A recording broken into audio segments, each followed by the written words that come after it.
à cette 238e session du jour. Aujourd'hui, donc, comme ça se voit déjà, c'est un jour très, très spécial. Ça nous fait réfléchir à 3 chiffres. 3 chiffres, ça donne 100. 100, ce n'est pas petit.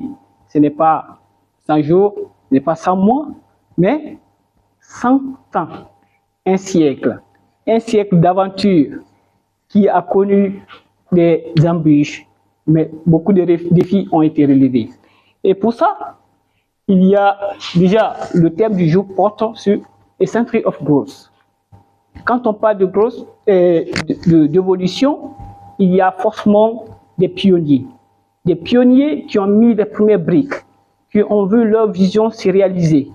Et de ces pionniers, il y a un monsieur très, très spécial qu'on aimerait rendre hommage. Il s'agit tout simplement de ce monsieur. Je pense que vous le connaissez. Monsieur Ralph Smedley.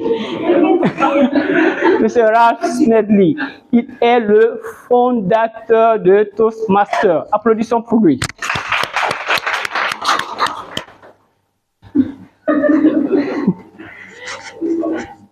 Donc, encore une fois, on va essayer de lui rendre un bel hommage. Alors, encore une fois, bienvenue dans ce portrait consacré exclusivement à M. Ralph Smedley, qui est le fondateur de Toastmasters, auquel nous sommes tous fiers. M. Smedley est l'une des figures les plus influentes, les plus emblématiques du monde de la communication, des États-Unis, mais aussi du monde entier et de la planète tout entière. Et il n'en est pas arrivé là au hasard, car tout départ ou tout arrivé à son départ. Nous allons essayer de voyager à travers le temps pour retrouver ce départ. Il est né le 22 février de l'année 1878 à Waverly. Dans l'Illinois, son enfance s'épanouit.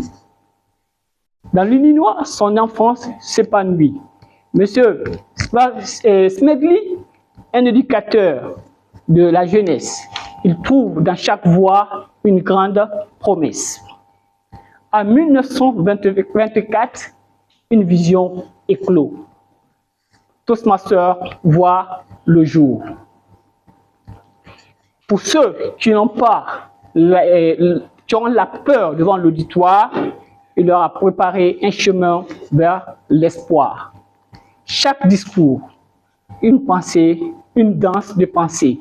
Chaque rencontre, une voix à relever.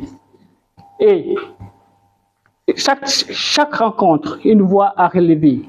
Et il a transformé la peur en une harmonie, organisée. Monsieur Radley a vécu pendant 40 ans. 40 ans pour réaliser son rêve d'une organisation où les gens pourraient améliorer leurs compétences en communication et en leadership sans trêve. Et comme on le dit, personne n'est éternel et chaque âme doit goûter à la mort. M. Smedley nous a malheureusement quittés en 1965, mais son héritage continue de vivre à travers ces milliers de membres qui sont répartis dans les différents clubs du monde entier, notamment 148 pays. Et il faut citer le Maroc, pays de Amiril Moukmini. Je vous remercie.